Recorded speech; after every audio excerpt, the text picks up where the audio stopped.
और इस बीच रायपुर से बड़ी खबर, जहां मुख्यमंत्री भूपेश बघेल दिल्ली रवाना हो गए। सीएम ने सिंधिया पर निशाना साधा। सिंधिया अपने पुराने भाषण निकाल ले। मुख्यमंत्री भूपेश बघेल ने कहा, सिंधिया अपने पुराने भाषणों की तुलना आज से करें। मैं सिंधिया जैसे नेताओं का जवाब नहीं देता। मुख्यमंत्री भूपेश बघेल दिल्ली दौरे पर हैं और एयरपोर्ट पर इस तरह की बातें करते नजर आए। तो मुख्यमंत्री भूपेश बघेल ने खास तौर से तुलना की है, अपने भाषणों की तुलना से करें। ज्योतिरादित्य सिंधिया पहले अपने पुराने भाषण को निकाल लीजिए और अभी जो बोल रहे हैं वो दोनों बैठ के तुलना कर लें। मैं ज्योतिरादित्य जैसे लोगों की बातों को जवाब नहीं देता, जो खुद दल बदल कुर्सी के लिए है ना, वो पार्टी छोड़े। अब ऐसे लोगों को जिसके कोई आइडियोलॉजी नहीं है उसके बारे में क्या बात करें। ज्योतिरादित्य सिंधिया पहले अपने पुराने भाषण को निकाल लीजिए और अभी जो बोल रहे हैं वो दोनों बैठ के तुलना कर लें। मैं ज्योतिरादित्य जैसे लोगों की बातों को जवाब नहीं देता, जो खुद दल बदल कुर्सी के लिए है ना, वो पार्टी छोड़े। अब ऐसे लोगों को जिसके कोई आइडियोलॉजी नहीं है उसके बारे में क्या बात करें।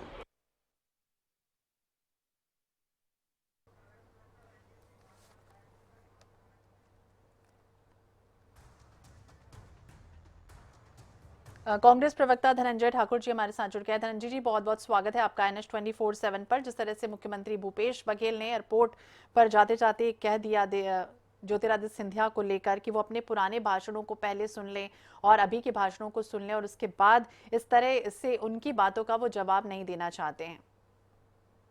देखिए, निश्चित तौर पर माननीय मुख्यमंत्री भूपेश बघेल जी ने जो बात कही है 16 आने सच बात है। ज्योतिरादित्य सिंधिया, मैं तो कहूंगा, वैचारिक विकलांगता के दौर से गुजर रहे हैं।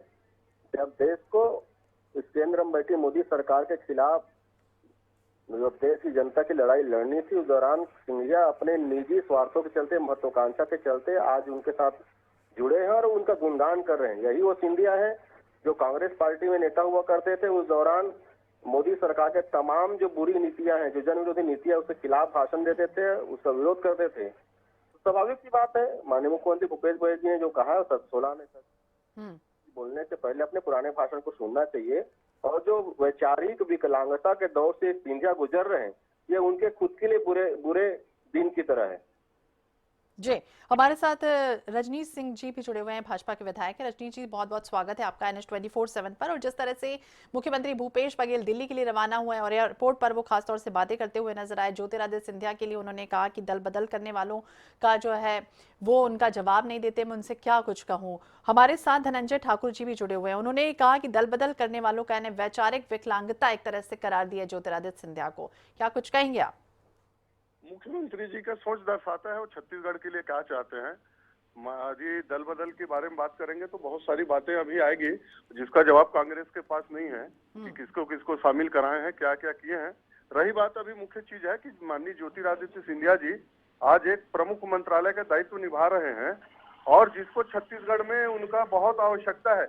यही मुख्यमंत्री है जो बड़ी बड़ी बात करते हैं कि हम छत्तीसगढ़ में ये सुविधा देंगे, हवाई विस्तार के लिए बिलासपुर आके यहाँ बोलते हैं, और दूसरी तरफ बोलते हैं कि मैं मंत्री से बात नहीं करना चाहता। तो ये छत्तीसगढ़ के हितों के साथ खिलवाड़ कर रहे हैं और रोने का इनका काम चल रहा है इस सरकार का, केंद्रीय हमारे नेताओं के द्वारा। तो ये छत्तीसगढ़ की जनता देख रही है, समझ रही है और ये जान गई है कि ये क्या चाह रहे हैं। इनके पास जो MOU हुआ है एयरपोर्टों को लेकर के, ये उसको कर नहीं पा रहे हैं, इसलिए कटघरे में है।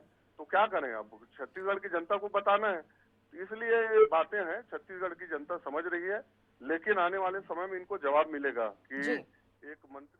धनंजय जी, आप सुन रहे हैं, रजनीश जी की बातों का जवाब देना चाहेंगे। जनता के हितों के साथ खिलवाड़ कर रही है, रोना रोते हैं जब चाहे जब। मैं तो कहूंगा ज्योतिरादित्य सिंधिया नक दंत विहीन मंत्री हैं। जिस मंत्रालय के मंत्री है उस मंत्रालय में तो काम ही नहीं बचा है। विमान को बेच दिया गया, एयरपोर्ट को अडानी अंबानी से सौंप दिया। इस मुंह से रजनीश सिंह जी बात कर रहे हैं। ऐसे मंत्री जो खुद के सरकारी प्लेनों को नहीं चलवा पाए, वो मुख्यमंत्री जी का सवाल उठा रहे हैं। मुख्यमंत्री भूपेश बघेल जी तो सुविधाएं बढ़ाने की बात करते हैं, सिंधिया नरेंद्र मोदी जी तो प्लेन को बेचने की बात करते हैं। क्या बात करते हैं रजनीश जी? जिस प्रकार से ज्योतिरादित्य सिंधिया जी वैचारिक विकलांगता के दौर से गुजर रहे हैं, वही हालात भाजपा के नेताओं की है। बताया ना, भारत माता की संपत्ति थी हवाई अड्डा, उसमें बेच के निजीकरण किया है। भारत माता की संपत्ति थी हवाई जो विमानन कंपनियां थी, उसको ये बेच रहे हैं। क्या बात करेंगे? पूरी तरीके से भारतीय जनता पार्टी चंद लोगों के हाथ की कठपुतली बन चुकी है, वैचारिक दरिद्रता के साथ जोड़ रही है, जिसके पास देश को लेकर कोई विचारधारा नहीं है। मैं तो कह रहा हूँ सिंधिया दंतविहीन मंत्री है, उनमें अगर थोड़ी भी उनमें वो है क्षमता तो घोषणा कर दे। वहाँ पे केंद्रीय मंत्री आए हैं यहाँ पे ना, लेकिन उनमें ऐसी ताकत ही नहीं है। वो तो डेमो मंत्री है। रजनीश जी, आप सुन रहे हैं कर लेंगे। धनंजय जी को? मैं सुन रहा हूँ। जी। इनका जो यदि ये जो बेच दिए बोल रहे हैं ना, इनका जो कारनामा है लंबा, इतना लंबा फेरिस्त है मेरे पास कि इनको भागते नहीं बनेगा। और देश समझ रही है, समझे ना, IDFC बैंक को क्या किया, IDB बैंक क्या था, और जितने शासकीय उपक्रम है, एक लंबा सूची है धनंजय भाई। इसलिए छत्तीसगढ़ के जनता के साथ खिलवाड़ करना बंद करिए। और जिस तरह से बात कर रहे हैं, आज के बाद मान लेना किसी केंद्रीय मंत्री के पास नहीं जाएगी, फिर रोना तो नहीं रोगे कि हमको ये सुविधा नहीं दे रहे हैं, वो सुविधा नहीं दे रहे हैं, हमारे इसको रोक रहे हैं। ये इनकी मानसिकता दर्शाती है कि छत्तीसगढ़ के जनता के हितों के प्रति ये गंभीर नहीं है, इसलिए इस तरह के बयान। तो आरोप प्रत्यारोप चल रहा है। हमारे साथ जुड़े हुए थे रजनीश सिंह जी और हमारे साथ धनंजय ठाकुर जी जुड़े हुए थे। आप दोनों का ही बातचीत करने के लिए बहुत बहुत शुक्रिया। बता दें, मुख्यमंत्री भूपेश बघेल एयरपोर्ट पर थे और उस दौरान उन्होंने ज्योतिरादित्य सिंधिया को लेकर निशाना साधा है।